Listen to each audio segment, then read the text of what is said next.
પોરબંદરના બોખીરા વિસ્તારમાં શહેરી ગરીબો માટે 2448 આવાસનું નિર્માણ કરાયું છે અને અહીં જરૂરિયાતમંદ પરિવારો વસવાટ પણ કરે છે, પરંતુ અહીંના લોકો અનેક સમસ્યાઓથી ત્રાહિમામ પુકારી ઉઠ્યા છે।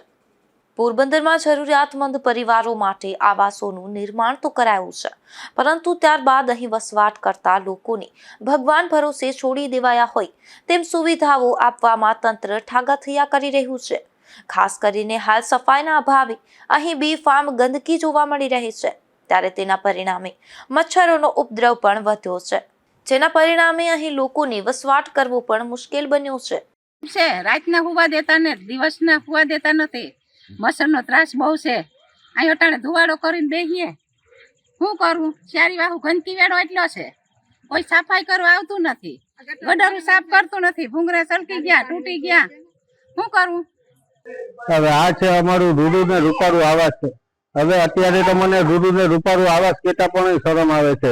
હવે અત્યારે મચ્છરોનો એટલો એવો બધી આંતક થઈ ગયો છે, એમ લાગે છે કે ના રાક્ષસો રાત પડે ને વાહે આવ્યા હોય એવી અત્યારે પરિસ્થિતિ થઈ ગઈ છે। હવે અત્યારે કોઈ અમારે મહેમાનો આવતા હોય ને ઘરે, તો મહેમાનોને પણ અટકાવવા પડે છે, કાં આવે તો 5 વાગ્યા પહેલા હોઈ જાય છે, કેમ કે સાંજે 6 સાડા 6 થાય તો રાક્ષસી મચ્છરો બધા ઘરોમાં એવો એટેક કરે છે ને કે એની કોઈ સીમા જ નથી। હવે અત્યારે ઘરમાંથી નાના નાના બાળકો છે અમારે બારોબાર એને કાઢવા પણ ડર લાગે છે, કેમ કે અત્યારે ઘણા બાળકો દવાખાને ને લઈ જવા પડે છે। હવે આ મચ્છરોની તકલીફ એવી થઈ ગઈ છે અને ઘણા વૃદ્ધ લોકો પણ મચ્છરોના લીધે રાત્રિના સમયે ઘરમાંથી બહાર નથી નીકળી શકતા।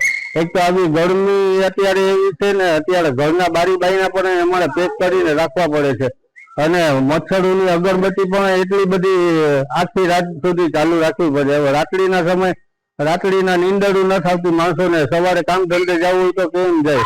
બસ વહેલી તકે અહીંયા જો આપણે ઓલી મચ્છરની ગાડીનો ધુમાડો થઈ જાય તો સારું। બસ મારી મહાનગરપાલિકાને એટલી જ નમ્ર વિનંતી છે કે વહેલી તકે આ મચ્છરો માટેનું કોઈ ને કોઈ સોલ્યુશન કાઢે। બાકી ઘણા લોકો દવાખાને પૂરતા વાર નહીં લાગશે અને એની જવાબદારી કોણ? મહાનગરપાલિકા લેશે? નાના બાળકોને વારીએ ઘડીએ કંઈ પણ થશે તો